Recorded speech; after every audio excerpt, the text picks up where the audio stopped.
Israel stands at the head of the executive boardroom, his laptop connected to the projector, 6 months of work distilled into 43 slides that represent the most comprehensive strategic analysis he's ever produced. The mahogany table stretches before him, 11 executives in expensive suits arranged around it like judges at a tribunal.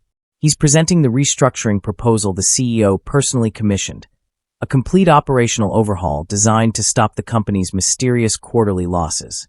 He's 14 minutes into the presentation, explaining the supply chain inefficiencies he's identified, when the CFO, Margaret Chin, makes a sound halfway between a scoff and a laugh. She closes her laptop with a decisive click that echoes through the room. "This is amateur hour," she says to no one in particular, then stands and walks toward the door. Israel pauses mid-sentence, confused, waiting for her to explain. She doesn't. She just leaves. For a moment, the room is silent except for the hum of the projector. Then the COO stands. Then the VP of Operations. One by one, like a choreographed performance, all 11 executives gather their things and file out of the boardroom. No explanation. No questions. No discussion. They simply leave Israel standing there, his hand still raised mid-gesture toward a slide about procurement optimization, his voice dying in his throat. The last executive out is the CEO, Richard Morrison. As he passes Israel, he whispers, not even attempting to be subtle, to the executive beside him. "He's out after this quarter. Make it clean." The words are meant to be heard, meant to deliver a message. Israel stands frozen as the door closes, leaving him alone in a room that suddenly feels enormous. His heart is pounding. His hands are shaking.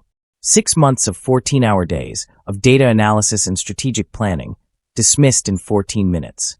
He's about to disconnect his laptop when something appears on the projector screen, an email notification that pops up over his slides.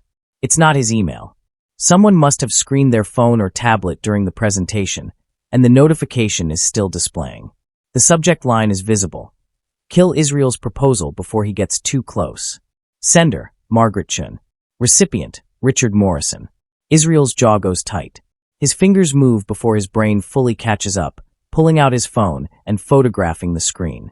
The notification disappears after a few seconds, but he's got it. Evidence. Proof that this wasn't about his presentation quality. This was something else entirely. The boardroom door bursts open. Margaret Chin storms back in, her face flushed. "The projector." She starts, then sees Israel still standing there. Her eyes flick to the screen, now just showing his slides again, then to his phone in his hand. "What are you doing?" Her voice is sharp, accusatory. "Nothing," Israel says, his own voice steadier than he expected. "Just packing up." He closes his laptop with deliberate calm, unplugs the cables, and walks out while she rushes to the projector control panel, frantically trying to access the projection history. Israel makes it back to his cubicle before his phone rings. HR. His stomach drops. "Israel, this is Patricia from Human Resources.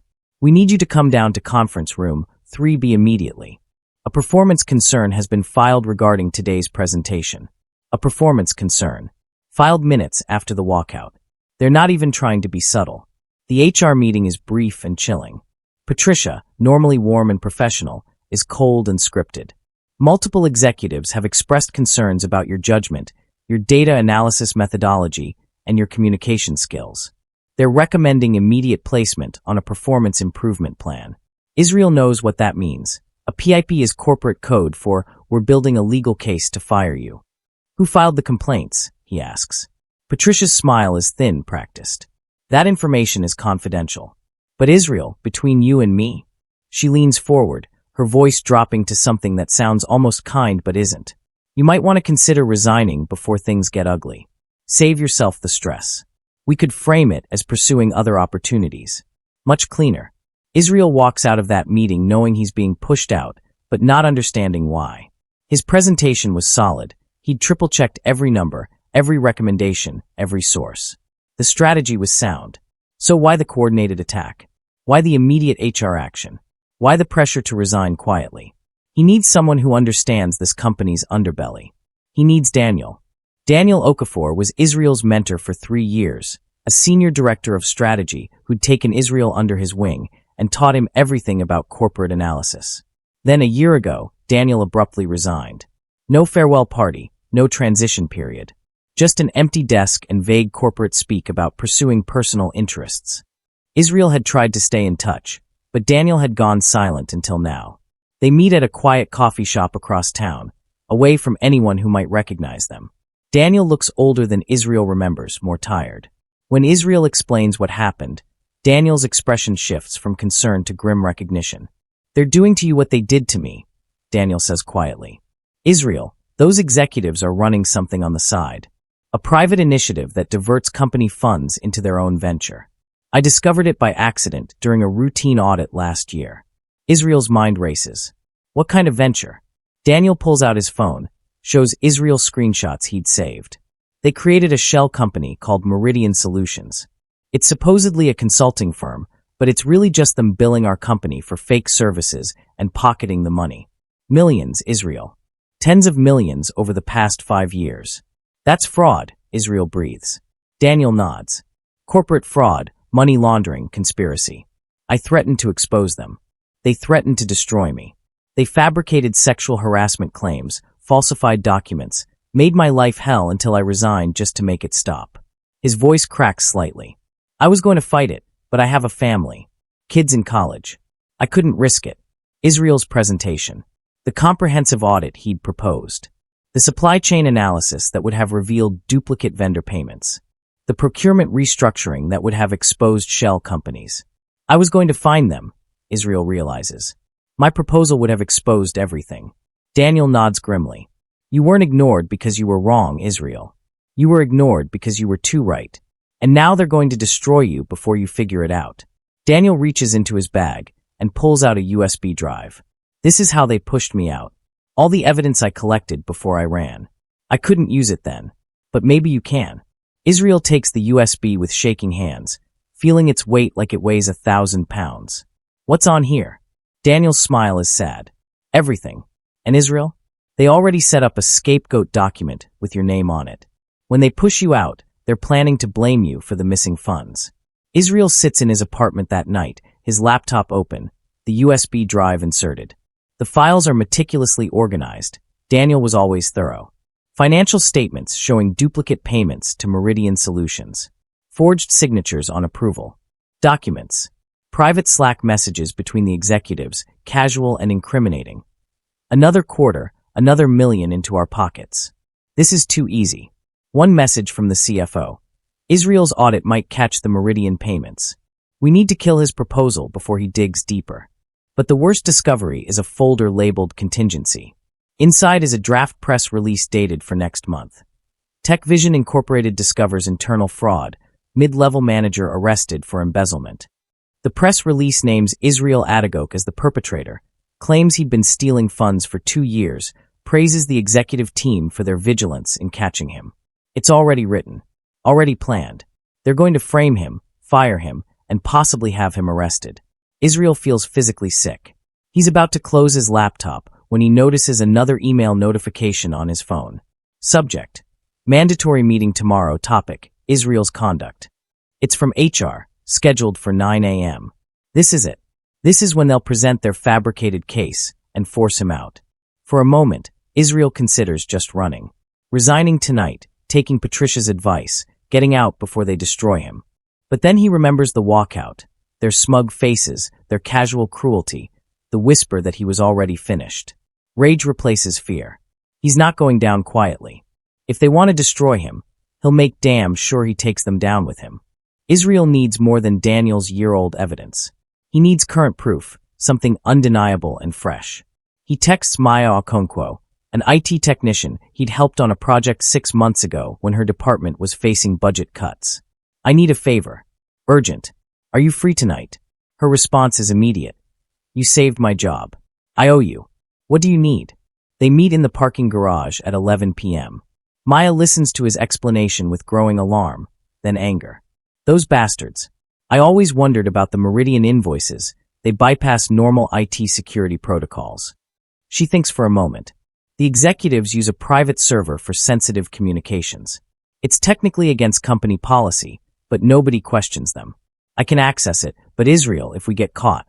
"I know," he says. "I'm not asking you to risk your job for me." Maya's expression hardens. They're stealing from this company and setting you up to take the fall. That's not just your fight anymore. Let's do this.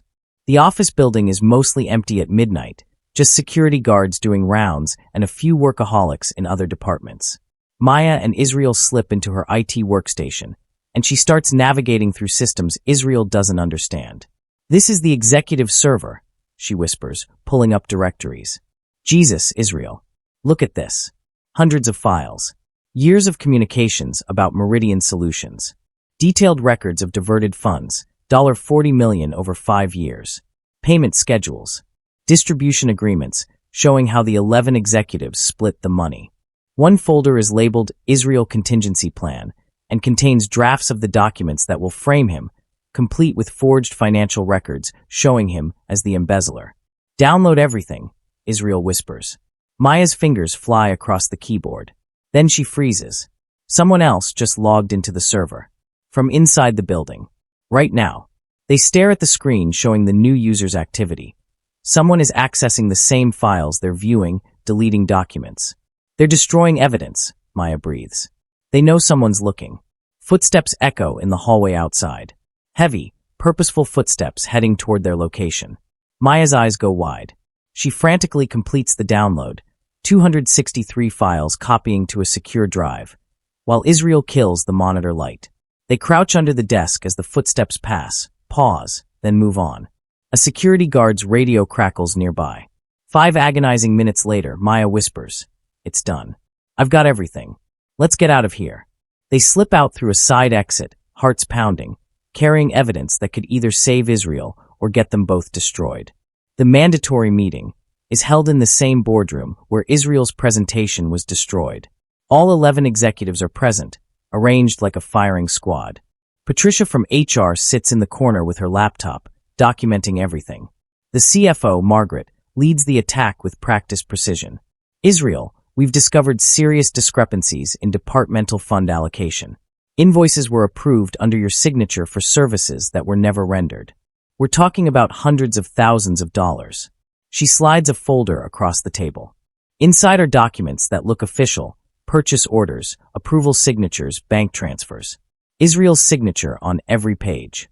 Forged, but expertly so. "These are fake," Israel says calmly, though his pulse is racing. "I never signed these." The COO shakes his head sadly. "Israel, we have the original documents. We have email confirmations from vendors. We have bank records showing the money left company accounts under your authorization. It's a complete setup. Every document carefully fabricated. Every detail designed to frame him as the thief while the real thieves sit across the table looking disappointed." The CEO clears his throat. "Given the severity of these accusations, we'll need to place you on immediate suspension pending investigation. Tomorrow, the board will vote on termination. I'm sorry, Israel. We expected better from you." Israel sits there, absorbing the performance. They're good at this. They've clearly done it before, probably to Daniel, probably to others. He says nothing, gives them nothing. Just nods and walks out. Let them think they've won. Let them believe he's broken. That night, Israel sits at his home desk, staring at his laptop screen. He drafts an email with a subject line that makes his hands shake. "Regarding your intended termination of my employment." He attaches all 263 files Maya extracted. Financial records, Slack messages, forged documents, the Meridian Solutions invoices, the contingency plan with his name on it. Everything. But he doesn't send it to the executives. That would give them time to spin, to destroy more evidence, to lawyer up. Instead, he adds a recipient list that shocks even him. The board of directors, the external auditors, the company's legal counsel, the media relations office, and, in a moment of pure rage-fueled brilliance, every single employee email address in the company directory. 1,500 people. All of them about to learn the truth. His finger hovers over the send button. Once he does this, there's no going back. His career at this company is over either way. But this way, he goes down fighting. This way, he takes them with him. He clicks send. The company's Slack explodes within minutes. Israel watches from home as channels erupt with messages. Did everyone just get that email from Israel? Holy shit. The executives are embezzling. Look at the attachments. These are real documents. I always wondered about those Meridian invoices. They were going to frame him? That's criminal. The board schedules an emergency meeting for 6 a.m. By 7 a.m., news has leaked to local business press. By 9 a.m., it's trending on LinkedIn. By noon, it's national news. Tech company rocked by executive fraud allegations. Israel's phone rings constantly, reporters, lawyers, colleagues, even former employees saying they suspected something was wrong for years. The board calls Israel in for a 3-hour interview. He walks into the conference room to find all 15 board members present, along with the company's outside counsel and a forensic auditor they've hired on emergency retainer. Israel calmly presents his evidence. Timelines showing how his audit proposal threatened the fraud scheme, screenshots of the executive's private communications, financial records proving the Meridian Solutions payments were fake, and most damning, the documents they'd prepared to frame him. The board members' expressions shift from skepticism to shock to fury. "You're saying 11 of our executives have been systematically defrauding this company for 5 years?" the board chair asks. "Yes," Israel confirms. "And they plan to blame me, fire me, and possibly have me arrested to cover it up." The forensic auditor examines the documents, runs preliminary checks on the Meridian Solutions payments, and confirms within an hour. These invoices are fraudulent. The services were never rendered. This is approximately $40 million in diverted funds. The board moves with speed that surprises Israel. The CFO is placed on immediate administrative leave. Her laptop is seized by the legal team. The CEO tries to spin it as a misunderstanding, claims he wasn't fully aware of the Meridian arrangements, but nobody believes him. One by one, the executives are suspended pending investigation. But a junior executive, someone Israel barely knows named Jennifer, sends him a private message. "They destroyed more evidence than you think. There's a second server with personal kickback records. If you find it, the entire thing collapses. But be careful, they're desperate now." Israel meets with Maya again, shows her Jennifer's tip about the second server. Maya's expression goes grim.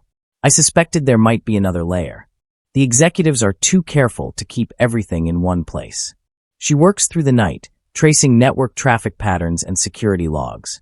Finally, she finds it, a personal server maintained outside official IT infrastructure, probably on one of the executives' private property. "Accessing this risks my job," Maya says quietly. "If they trace the intrusion back to me, I'm done." Israel looks at her, this woman who's already risked so much to help him. "Don't do it." "I won't ask you to." She's already typing. "Those bastards have been stealing from this company, from the employees, from people who depend on their jobs here. Someone has to stop them. Let's finish this." The second server is a treasure trove of incrimination. Personal messages from the CFO admitting, "Israel's audit will ruin everything. We need to kill him professionally before he digs deeper." Payment schedules showing how the $40 million was distributed among the 11 executives. Property records for vacation homes purchased with stolen money.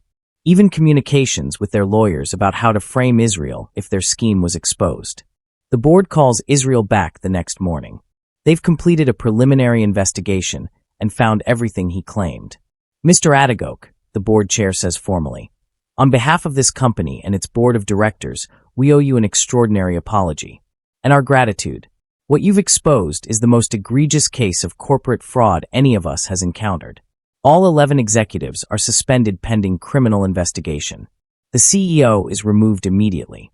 The company retains a crisis management firm to handle the public fallout." And then the board chair looks at Israel with an expression of respect. "We'd like to offer you a position leading our new strategy division. Alternatively, you could serve as interim COO while we conduct restructuring. The choice is yours." Israel considers. This company tried to destroy him.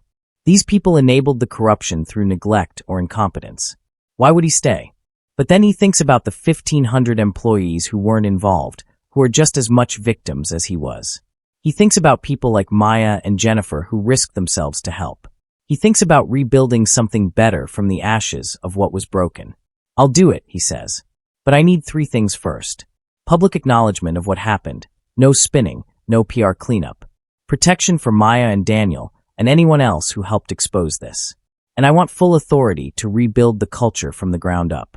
The board agrees to all 3 conditions. The company's public statement is blunt and honest. TechVision Incorporated has discovered systematic fraud perpetrated by 11 members of our executive team over a 5-year period. These individuals have been suspended and are facing criminal investigation. We owe our discovery of this fraud to the courage and diligence of Israel Adagok, who risked his career to expose the truth. Mr. Adagok will be leading our restructuring efforts as we rebuild trust and integrity. The media calls it the most dramatic corporate betrayal of the year. Employees treat Israel like a hero, stopping him in hallways to thank him, sending emails of support, asking how they can help rebuild. Daniel reaches out to say he's considering returning now that the corruption is exposed. Maya is promoted to head of IT security with a mandate to prevent this kind of scheme from ever happening again. 10 days after the board meeting, Israel receives an email from the suspended executives. They've clearly coordinated their message through lawyers. Mr. Adagok, we believe there has been a significant misunderstanding. We would like to meet to discuss how we can continue working together moving forward. Given the complexities of corporate finance, we're confident we can reach an understanding that protects everyone involved. It's a thinly veiled attempt at negotiation, maybe bribery, maybe threats. They want to save their careers, their reputations, their freedom. They're hoping Israel will settle, stay quiet, make this go away. He reads the email twice, then writes a response so brief it's almost insulting. No. Face the consequences of your actions. He doesn't even bother signing it. A week later, Israel walks into his new office. Not a cubicle, but an actual office with windows overlooking the city. The nameplate on the door reads, Israel Adagok, Chief Operating Officer. He sits at the desk where executives who tried to destroy him once sat, surrounded by the authority they tried to deny him, and allows himself a small smile. His first executive meeting is that afternoon. The agenda appears on the screen, and Israel feels a surge of purpose as he reads the first item. Rebuild company culture from the ground up, integrity, transparency, accountability.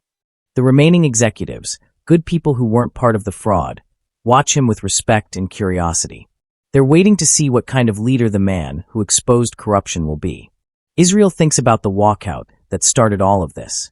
11 executives leaving his presentation in synchronized contempt, assuming he was too junior, too powerless, too insignificant to matter.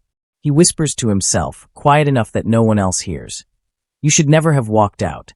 Then he begins the meeting, his voice steady and confident, outlining a vision for a company rebuilt on truth instead of theft, on merit instead of manipulation, on courage instead of corruption. The story that began with humiliation ends with power, dignity, and complete catharsis. Israel didn't just survive, he transformed. And the executives who tried to destroy him? They're facing criminal charges while he's building the future they tried to steal. Sometimes justice isn't just served. Sometimes it's earned by the people brave enough to fight for it.